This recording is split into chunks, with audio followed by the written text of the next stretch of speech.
What's up, everybody? Welcome back to another Chubbs Reviews, and today we're going to be talking about Outer Wilds, not the Outer Worlds. Everyone gets this game mixed up, and everyone makes a joke about it getting it mixed up.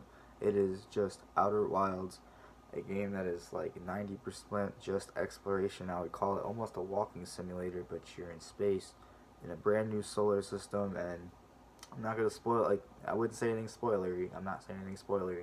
You know it, like, your first time playing the game. You're in a 22-minute time loop, and every 22 minutes the sun blows up, and there's like 5 or 6 planets with a bunch of different moons you can explore, and alien language of aliens that were there before you were there, the Nomai, and you have a translator that you can use to see stuff or read things that they left behind. And that's probably my biggest complaint about this game is that it doesn't have voice acting. It doesn't have any voices. It has sound, obviously, duh, but it also has music. It has really good music, really good music. I think it got a game award for its soundtrack or something. Maybe it didn't, but it should have. If not, I think Death Stranding actually got it. But anyway, sorry about that. Yeah, this is just a purely exploration game. There's no combat at all.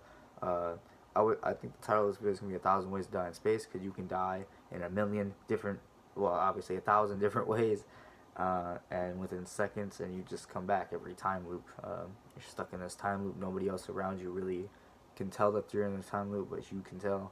And um, wow, it's really hard to explain this game and the rating I'm gonna give it without like spoiling anything, and just repeating the words mind blowing, and like this game took a lot of thought and detailed and conceptualization and wokeness and just wow.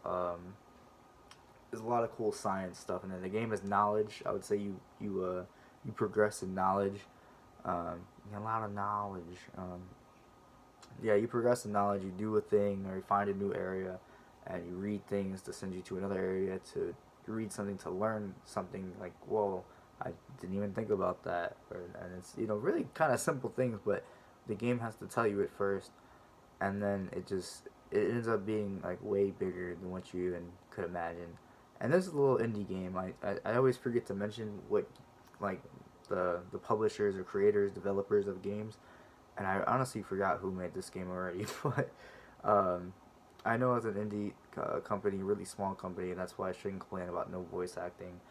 Um, but I am still gonna complain about it, and that's what's kind of amazing about it is that they really are passionate about this. Whatever they made here is a passionate project, and it's something I've never experienced before. It kind of has that Death Stranding vibe to me. Like it made me feel that same kind of way.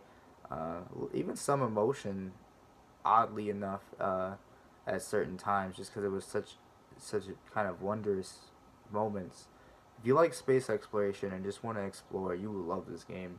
You get a rocket ship or a spaceship, and I shouldn't complain that thing like controls felt floaty because you're in space, but man, I did not love the way really you moved around. It just didn't feel like that's the whole point of the game is just moving around, and it like wasn't my favorite thing. It wasn't my favorite thing to fly. Um, and space is scary as hell. I have Subnautica and I've never reviewed it and I haven't really played through much of it. And I know that's pretty scary, but I think I'm more scared of space, even though I played through this game and got to the end and was like, whoa, holy wokeness. Just, not woke. I don't know why I'm using the word woke, because that's like, uh, I don't know, social justice thing. It's nothing like that. It's just like mind blowing, like, wow, I can't believe this is how this world works. This is how this is going on. This is why. This is what's happening now. It's a lot bigger than what you would expect starting the game. You go, from here to there. I would say it takes about 10 to 12 hours, 10 to 15 hours to get to find out the ending and do the ending and everything.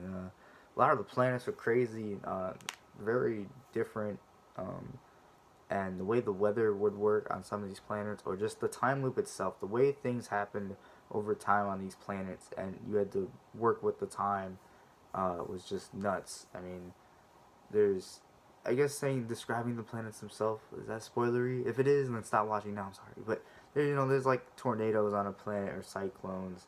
There's like sand on one planet that is filling up another planet, and You know what I mean? Like you gotta do things within a 22-minute thing, and and I won't expose uh, I won't expose all of them, but or you know, but that's pretty much how it goes. I don't know why I'm tripping up right now. It's very late, and I beat this game a few days ago, and it's super hard to describe it without you have to experience it. Like it's hard not to spoil it, but at the same time, I don't know if I could spoil it. That's probably another complaint is that like even though a lot of shit happened that blew my mind, can I really conceptualize it all and understand it?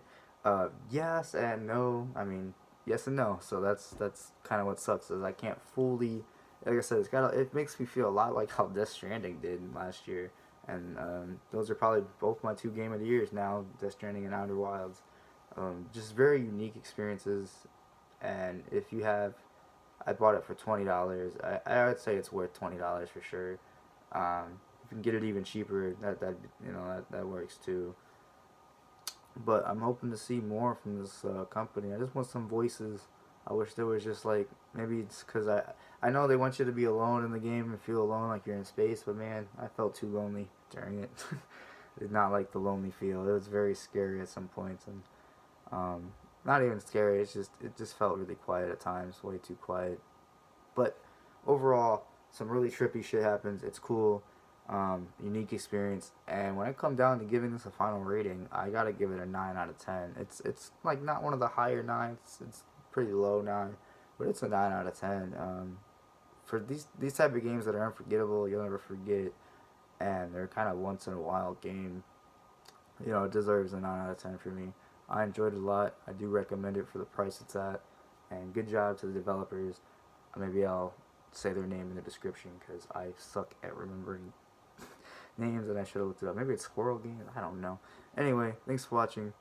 Please like, comment, subscribe. See you guys in the next one.